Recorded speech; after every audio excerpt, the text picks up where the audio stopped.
Over the years, I've gotten a reputation as an interior designer who's known for mixing a lot of prints and patterns in spaces. Successfully most of the time, but I've also got a bunch of experience figuring out like what not to do. So in this chapter, I'm gonna go over all of my tips and tricks for how to successfully mix prints and patterns. I think it's an underappreciated skill to know how to mix patterns and prints together.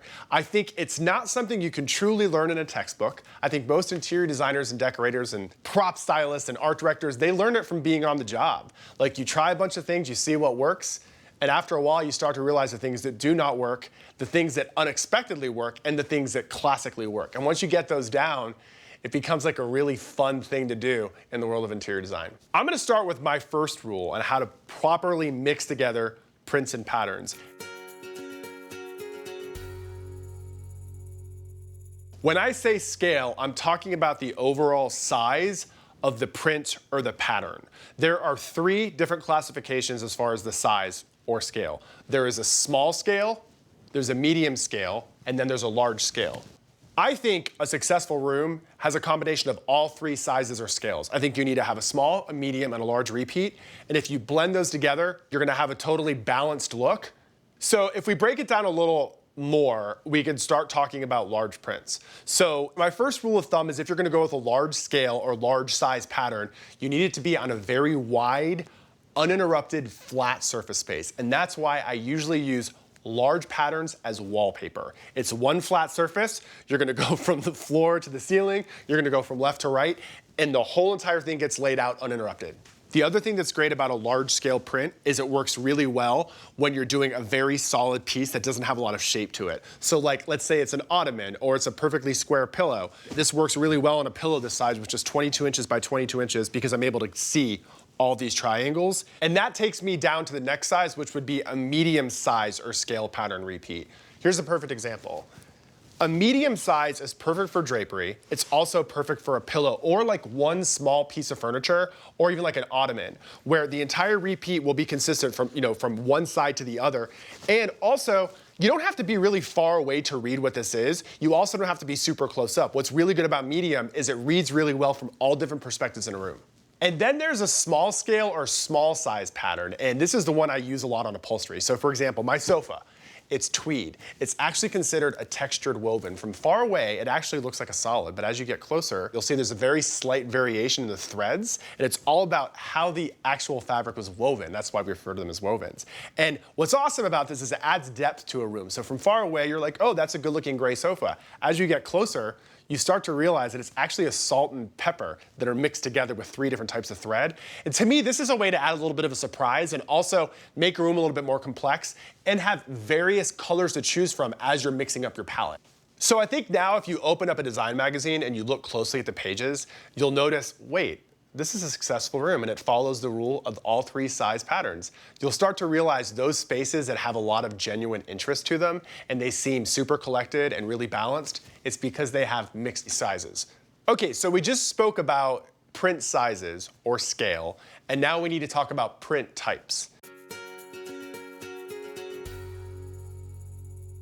There are so many out there, and similar to the way you mix scale or size, you've really got to know the rules for mixing types. So here's some examples. Botanicals, geometrics, stripes, tartans or plaids, and houndstooth. These are all different types of styles, and it's best to mix them interchangeably with one another rather than the same. For example, two botanicals together is very likely going to fight. Two geometrics together, unless their scales are completely different, they're probably going to argue. Same with tartan and plaid. It's nice to have just one of these mixed with another style. I think it's really important to find at least one color in all the prints that's consistent. So it kind of works as a thread in a needle. It just kind of weaves its way through all the different patterns, and by the time they're all strung together, it's going to look like a very intentionally thought out mixture.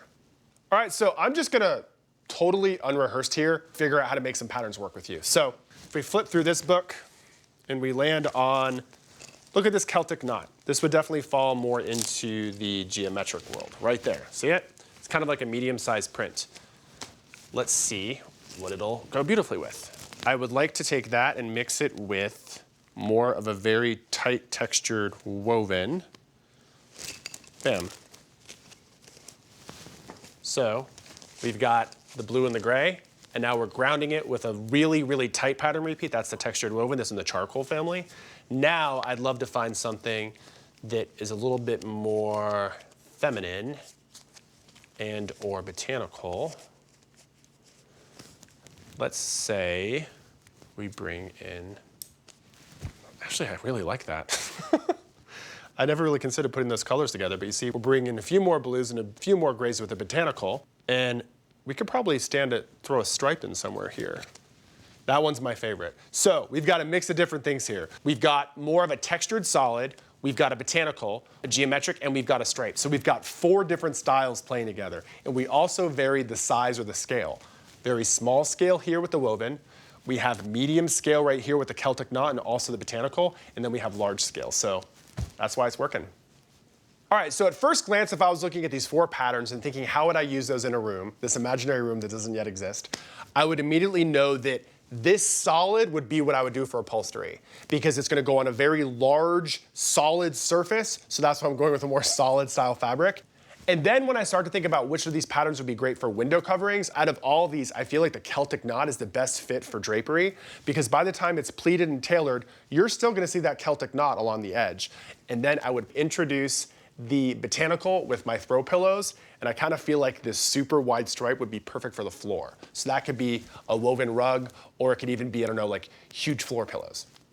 All right, so here's the deal. Let's say you're somebody who's like, I only like botanicals and florals, and I want my entire room to be packed with botanicals and florals. You can actually do it. As long as you stick with, 1 small scale floral, 1 medium scale floral, and 1 large scale floral, and you understand, it's very likely it will be considered over the top. And it will be more on the busy side, but you could definitely make it your own. It just will not necessarily be something that's a lot more balanced as it would be if you mixed different styles together. And by the way, if you're wondering what the difference is between a botanical and a floral, you are not alone. Florals are just flowers. Botanicals are like anything kind of nature inspired that involves like a branch or some type of bloom. All right, so the next thing I want to get into is the importance of using solids. I like to use solids as a bridge between prints or patterns. And when I say bridge, I mean kind of like a visual conduit. It's something that's just very plain and understated and simple that allows the eye a place to rest while 2 patterns are coexisting.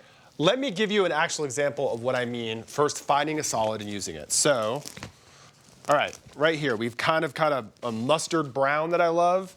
So, it's a very specific color to land on, by the way. So if I start flipping through these books, I'm gonna look for something in one of the styles that has any type of brown or mustard that fits into that world.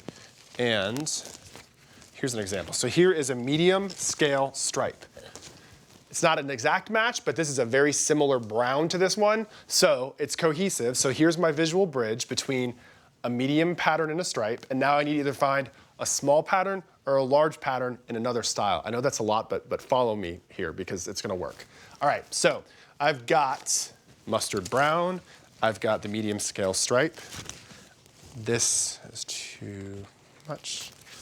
Perfect. Here is a large scale ikat, which definitely has more of a burnt sienna than this in it, but it's the same family. But that works. All right, so here's what we've got. We've got our visual bridge. It's a mustard brown. We've got our medium scale size woven stripe, and then we've got a large size ikat. So these 3 together, they will definitely work in a room.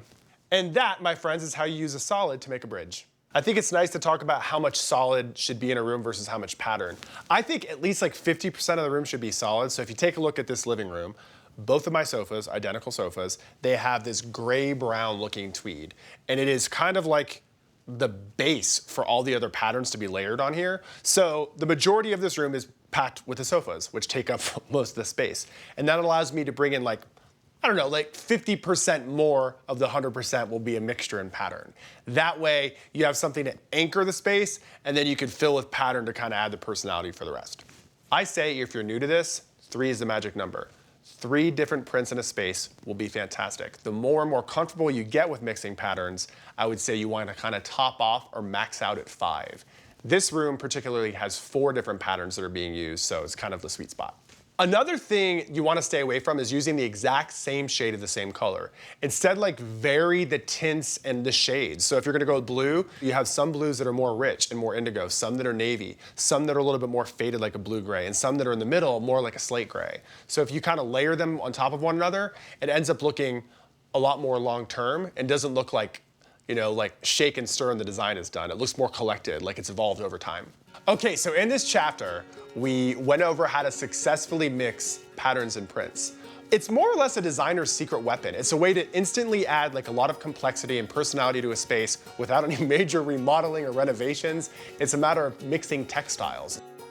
I'm hoping that all these tips and tricks really helped, because I know it can be overwhelming when you're trying to mix patterns and prints for the first time. You don't know where to begin, and then it just becomes way too much. So this breakdown will make it a lot easier to swallow. And so good luck. Thanks for joining me, and I hope you got some good information from this.